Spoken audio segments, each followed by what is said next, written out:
जय गुरुदेव, जय गायत्री माता।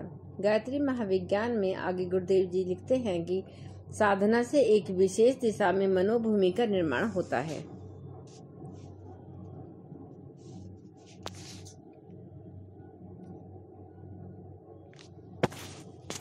श्रद्धा, विश्वास तथा साधना विधि की कार्य प्रणाली के अनुसार आंतरिक क्रियाएं उसी दिशा में प्रभावित होती हैं जिससे मन, बुद्धि, चित्त और अहंकार चतुष्ट वैसा ही रूप धारण करने लगता है। भावनाओं के संस्कार अंतर्मन में गहराई तक प्रवेश कर जाते हैं। गायत्री साधक की मानसिक गतिविधियों में आध्यात्मिकता एवं सात्विकता का प्रमुख स्थान बन जाता है। इसलिए जागृत अवस्था की भांति सपन अवस्था में भी उसकी क्रियाशीलता सारगर्भित होती है। उसे प्राय सार्थक सपन ही आते हैं।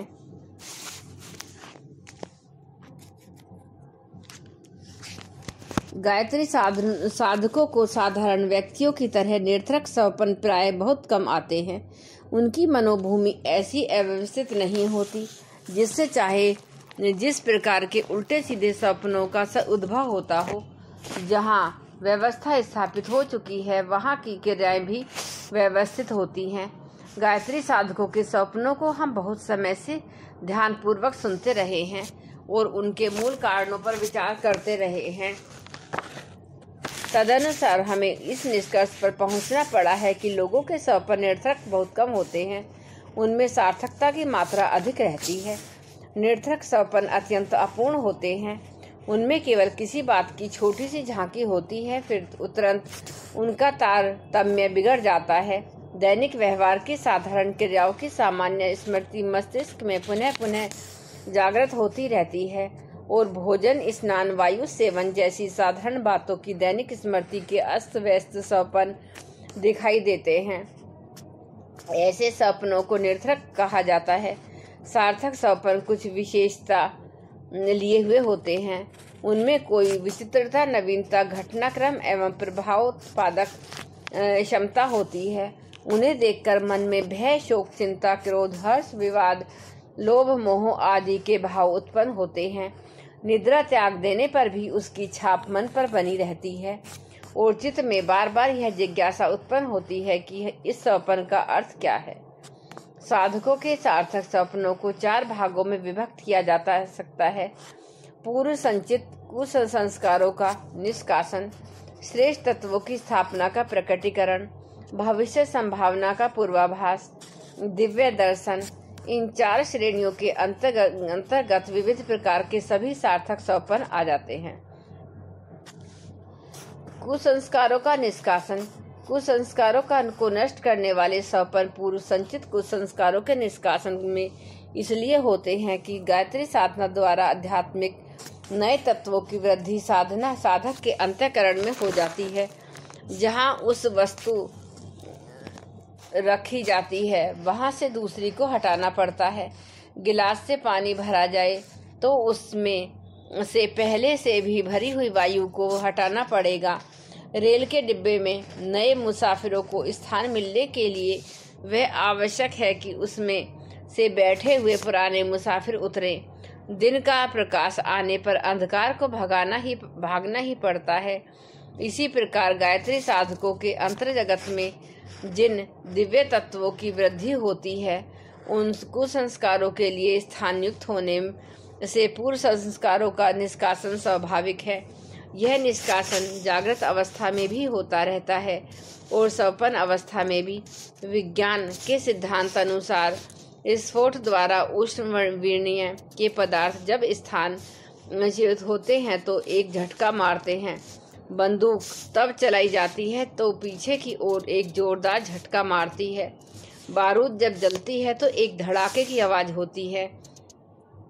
दीपक के बुझते समय एक बार जोर से लो उठती है। उसी प्रकार कुसंस्कार भी मानस लोक से प्रयाण करते समय मस्तिष्कीय तंतुओं पर आघात करते हैं और उन आघातों की प्रतिक्रिया स्वरूप जो विक्षोभ उत्पन्न होता है उसे सपन अवस्था में भयंकर, अस्वाभाविक, अनिष्ट एवं उपद्रव के रूप में देखा जाता है। भयानक हिंसक पशु, सर्प, सिंह, व्याघ्र, पिशाच चोर डाकू आदि का आक्रमण होना, सुनसान एकांत डरावना जंगल दिखाई देना, किसी प्रियजन की मृत्यु, अग्निकांड, बाढ़, भूकंप, युद्ध आदि के भयानक दृश्य दिखना, अपहरण, अन्याय, शोषण, विश्वासघात द्वारा अपना शिकार होना, कोई विपत्ति आना, अनिष्ट की आशंका से चित्त घबराना आदि भयंकर दिल धड़काने वाले ऐसे स्वप्न जिनके कारण मन में चिंता, बेचैनी, पीड़ा, भय, क्रोध, द्वेष, शोक, कायरता, ग्लानि, घृणा आदि के भाव उत्पन्न होते हैं, वे पूर्व संचित इन्हीं कुसंस्कारों की अंतिम झांकी का प्रमाण होते हैं। यह स्वप्न बताते हैं कि जन्म जन्मांतरों की संचित यह कुप्रवृत्तियां अब अपना अंतिम दर्शन और अभिवादन करती हुई जा रही हैं और मन में स्वप्न में इस परिवर्तन को ध्यान पूर्वक देखने के साथ साथ एक आलंकारिक कथा के रूप में किसी श्रृंखलाबद्ध घटना का चित्र गढ़ डाला है और उसे स्वप्न रूप में देखकर जी बहलाया है। काम वासना अन्य सब मनोवृत्तियों से अधिक प्रबल है। काम भोग की अनियंत्रित इच्छाएं मन में उठती हैं, उन सब का सफल होना असंभव है, इसलिए वे परिस्थितियां द्वारा किचली जाती रहती हैं और मन महसूस कर वे अतृप्त असंतुष्ट प्रेमिका की भांति अंतर्मन के को भवन में खटपटाती लेकर पड़ी रहती हैं। यह अतृप्ति चुपचाप पड़ी नहीं रहती, वरन जब अवसर पाती है तो निद्रावस्था में अपने मन सुबह को चरितार्थ करने के लिए, मन के लड्डू खाने के लिए मन चीते स्वप्न को अभिनय रचती हैं। दिन में घर के लोगों के जागृत रहने के कारण चूहे डरते और बिलों में छिपते रहते हैं, पर रात्रि को जब घर के आदमी सो जाते हैं तो चूहे अपने बिलों में से निकलकर निर्भयता पूर्वक उछल कूद मचाते हैं। कुचली हुई काम वासना भी यही करती है और ख्याली पुलाव खाकर किसी प्रकार अपनी क्षुधा को बुझाती है। स्वप्न अवस्था में सुंदर सुंदर वस्तुओं को देखना, उनसे खेलना, प्यार करना, जमा करना, रूपवती स्त्रियों को देखना, उनकी निकटता में आना, मनोहर नदी, तड़ाग, वन, उपवन, पुष्प, फल, नृत्य, गीत, वाद्य, उत्सव, समारोह जैसे दृश्यों को देखकर कुचली हुई वासनाएं किसी प्रकार अपने को उत्तप्त करती हैं। धन की, पद की, महत्व प्राप्ति की अतृप्त आकांक्षाएं भी अपनी तृप्ति के झूठे अभिनय रचा करती हैं। कभी कभी ऐसा होता है कि अपनी अतृप्ति के दर्द को, घाव को, पीड़ा को स्पष्ट रूप से अनुभव करने के लिए ऐसे स्वप्न दिखाई देते हैं मानो अतृप्ति भी बढ़ गई, जो थोड़ा बहुत सुख था वह भी हाथ से चला गया, अथवा मनोवांछा पूरी होते होते किसी आकस्मिक बाधा के कारण रुक गई। अतृप्तियों को किसी अंश में या किसी अन्य प्रकार से तृप्त करने के एवं अतृप्ति की ओर भी उम्र रूप से अनुभव करने के लिए उपयुक्त प्रकार के स्वप्न आया करते हैं।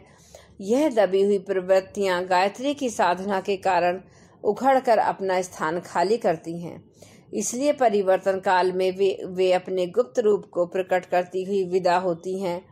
तदनुसार साधना काल में प्राय इस प्रकार के स्वप्न आते रहते हैं। किसी मृत प्रेमी का दर्शन, सुंदर दृश्यों का अवलोकन, स्त्रियों से मिलना जुलना, मनोवांछाओं को पूरा होना आदि घटनाओं के स्वप्न भी विशेष रूप से दिखाई देते हैं। इनका अर्थ है कि अनेकों दबी हुई अतृप्त तृष्णाएं, कामनाएं, वासनाएं धीरे धीरे करके अपनी विदाई की तैयारी कर रही हैं। आत्मिक तत्वों की वृद्धि के कारण ऐसा होना स्वाभाविक भी है। जय गुरुदेव, जय गायत्री माता। एक बार गायत्री मंत्र हमारे साथ साथ। ओम भूर्भुवः स्वः तत्सवितुर्वरेण्यं भर्गो देवस्य धीमहि धियो यो न प्रचोदयात्। जय गुरुदेव, जय गायत्री।